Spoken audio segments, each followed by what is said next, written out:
Por ne jemi të bindur se para asamblesë, para të gjithëve, kemi çfarë themi, kemi çfarë tregojmë, kemi çfarë dëshmojmë se Kosova ka bërë hapa, e po bën hapa të shpejt në përgatitjen e lojrave. Tani më përkalojmë nga më parë, nga ëndra, nga vizioni drejt nga strategjia besa drejt implementimit. Tani më veç jemi duke filluar me hapa të shpejt të implementojmë hapat e punët, e veprimet, të aktivitetet që na çojnë drejt përgatitjes së duhur të pritjes të një koqërllëkut të lojrave mesdhetare 2030, një ngjarje tepër e rëndësishme për vendin tonë, një ngjarje që sikur e keni dëgjuar shumë herë nga unë, nga të gjithë, po e trajtojmë si prioritet kombëtar. Tashmë jo vetëm që kemi mbajtur takimin e parë të komitetit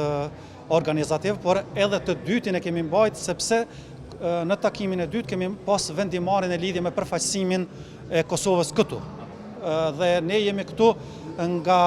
vendimet e marra në takim për ta përfaqësuar, për t'i treguar asamblesë së përgjithshme të ICMG-s hapat tonë. Dhe po, ashtu si thatë, ky është hap shumë i madh e i duhur në drejtim të përgjegjësisë së strukturuar të punëve që po na presin.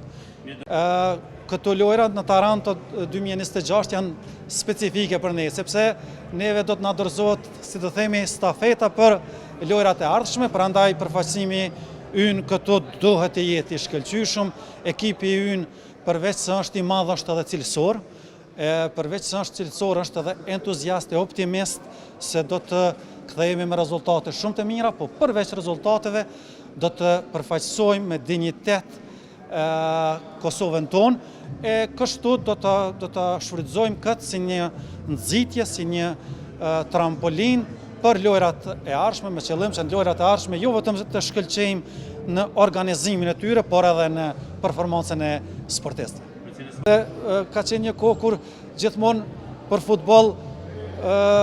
është folur Brazili, pastaj të tjerët, edhe këtu të ne momentalisht flasim judo, pastaj të tjerët, kështu që shohim sepse kemi edhe sportistë të tjerë që jemi optimistë se do të performojnë shumë mirë, edhe do të kthehen me rezultate të mira, të shkëlqyshme, po se me një përfaqësim të dinjitetshëm për Kosovë.